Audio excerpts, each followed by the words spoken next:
मुझे पत्नी नहीं दहेज चाहिए, जिंदगी भर के आंसू। अनीता के परिवार में उसके माता पिता और एक भाई थे जो सब एक साथ रहते थे। अनीता बहुत ही शांत और अच्छे विचारों वाली लड़की थी।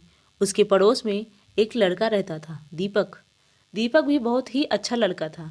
दीपक के माता पिता किराए के घर में रहते थे।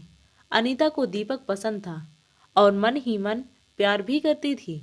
अनीता के माता पिता से भी उसके रिश्ते अच्छे थे और दोनों परिवारों में आना जाना लगा रहता था। दीपक के माता पिता भी अनीता को पसंद करते थे। एक दिन अनीता के पिता को पता चला कि दोनों एक दूसरे से प्यार करते हैं, तो उन्होंने सबकी सहमति से शादी पक्की कर दी। मन ही मन अनीता बहुत खुश थी। उसे उसका प्यार जो मिल रहा था। अनीता की खुशी खुशी शादी हो गई। अनीता और दीपक बहुत खुश थे। दोनों ने अपनी नई जिंदगी की शुरुआत बहुत अच्छे से किया। फिर दीपक को दूसरे शहर में नौकरी हो गई और सारे परिवार के साथ दीपक दिल्ली रहने लगा। सब कुछ ठीक चल रहा था। यह क्या, अनीता जिस दीपक से प्यार करती थी, अब वह दीपक एकदम बदल चुका था। एक दिन दीपक अनीता के घर जाता है और अनीता को वहां छोड़कर चला जाता है।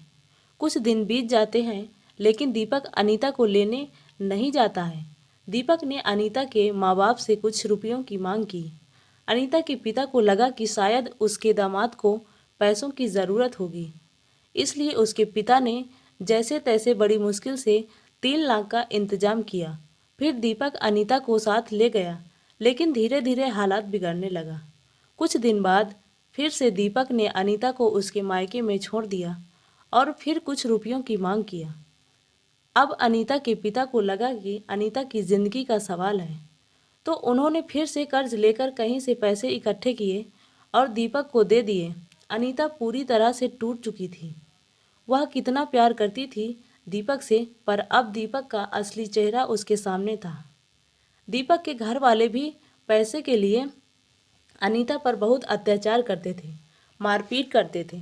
एक बार अनीता ने अपने माता पिता से पैसे मांगने से मना किया तो उसके पति ने उसके घर से निकाल दिया।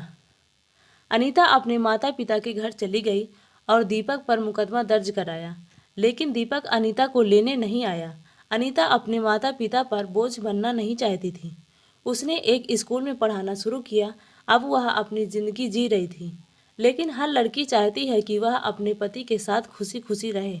अनीता हर बार दीपक को फ़ोन करती और गिड़गिड़ाती। उसने दीपक को माफ़ भी करने का फैसला ले लिया था, लेकिन दीपक नहीं माना था।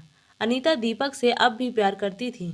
एक दिन अनीता शाम को घर आ रही थी, तभी उसने दीपक को फ़ोन किया और बोली, मैं तुमसे बहुत प्यार करती हूँ, मुझे अपने साथ ले चलो, हम अपनी ज़िंदगी को नए तरीके से शुरुआत करेंगे। लेकिन दीपक नहीं माना और बुरा भला बोलने लगा। उस दिन अनीता को बहुत ठेस लगी। उसने कहा, मैं मर जाऊंगी, लेकिन फिर भी दीपक नहीं माना और अनीता अंदर से इतनी टूट गई थी कि अब उसके पास हिम्मत नहीं बची थी। वह जीना नहीं चाहती थी। उसे लगा कि वो अपने माता पिता पे बोझ बनकर नहीं जी पाएगी। इस जिंदगी से तो मर जाना बेहतर है। और अनीता ने खुदकुशी कर ली।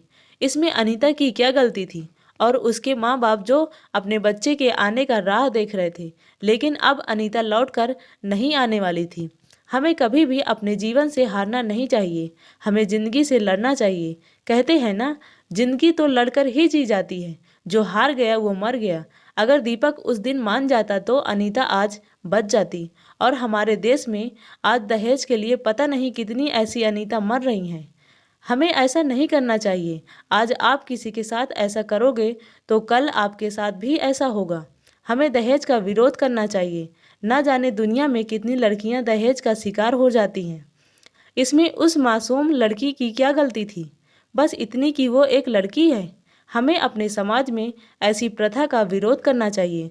तो दोस्तों, कहानी आपको पसंद आई हो तो लाइक करें, सब्सक्राइब करें एंड बेल आइकन को प्रेस करें। Thank you all.